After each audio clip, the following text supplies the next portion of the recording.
Josh, I understand you're what, 6 miles away from the scene of the explosions at the 6 blocks, at the Boston Marathon. I see a lot of ambulances there behind you. Just give us a sense of what's happening around you. We're going to take our car. Yeah, that's correct. I'm about 6 blocks away from Copley Square. We're on Columbus here, and the ambulances go for as far as we can see. There are dozens and dozens of ambulances with their lights on, all in line. There are scores of runners still roaming about. In fact, while standing here and getting ready for this shot, a runner walked by with her family. Her father was at the finish line. His name is John Cowan. John, can you come over here a second? John's an orthopedic surgeon up from Florida to watch his daughter run in the race. He was at the finish line when the bombs went off. Can you describe the scene there, please? We heard the first bomb go off, and maybe a minute or two afterwards, the second bomb went off. We were right across the street from it. Really lucky because the crowd was much heavier on my side of the street than it was on the opposite side. People started running one way when the first bomb went off. They started running the other way when the second bomb went off. And I mean, it was obvious what it was. So I went across the street and tried to help.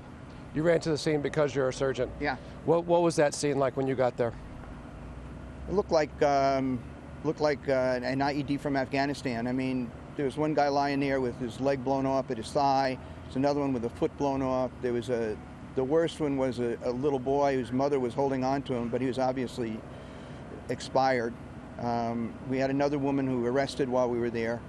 And then there were a bunch of open fractures, you know, just, I mean, you know, it was a mess. There was one man who had his foot partially blown off, and he had a 3-year-old that was sitting in a stroller, and I picked up the 3-year-old. This 3-year-old had a laceration on his head, but he's absolutely petrified.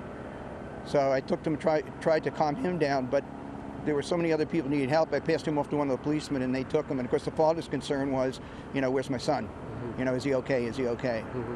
So. And now that the father was separated from the son. Oh yeah, I wanted to get him out of there. You know, you didn't know what was going to happen next. I'm sure family members are separated across the city tonight. I was separated from my family. You know, we just finally got together. I noticed you haven't even been home to clean up. You have blood down your side and blood all over your jeans. Yeah. Has it really set in what you saw today?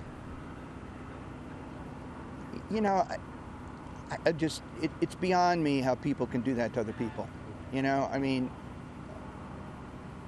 these people just came out to have a good day, you know, and they were enjoying it and having a good time. And then for that to happen, you know, it's horrible. Thank you, John. Okay. Thank you, John. That's what the scene's like here for now. We'll keep reporting live from the scene. Back to you, Doha. Josh, thank you very much. But do stay with us for a few minutes, Josh, because I do want you to tell us more about the scene there. You said lots of ambulances behind you, but obviously not a lot of people on the streets right now. Indeed, that's true. There are ambulances that go for blocks and blocks. I walked down about 4 blocks and they were all the way down there. So there's dozens of ambulances, all with their lights on.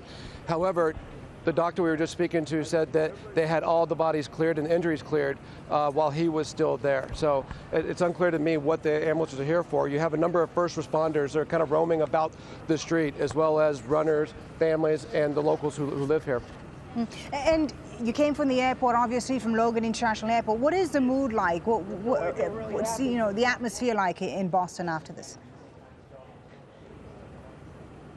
Well, we've seen a number of runners who are walking around with these kind of aluminum foil looking thermal blankets. The temperature's dropped. It's around 15 degrees Celsius at this point and getting colder. And we've seen a number of people walking around with just a shocked look on their face, kind of wide-eyed. They look at you and just kind of walk past. And everyone that we've stopped has shared their story with us. A number of them have been there at the finish line. Others are still separated from their family. Another one, their hotel is next to where the explosion went off. They were from Richmond, Virginia, so they're looking for another hotel room to stay tonight. I think everyone at this point is just trying to put the immediate pieces back together and figure out how they're going to move forward. And what is the security like, Josh, if you can see any on the streets? I mean, is there a heightened level of security in Boston right now? Where we are, there's not a heightened level of security. However, about 6 blocks down, there are police barricades and just too many police vehicles to count. There are constantly helicopters overhead, both police and life flight helicopters, but mostly where we are, it's first responders, EMTs, medical techs, and ambulance drivers that are waiting to go to the scene.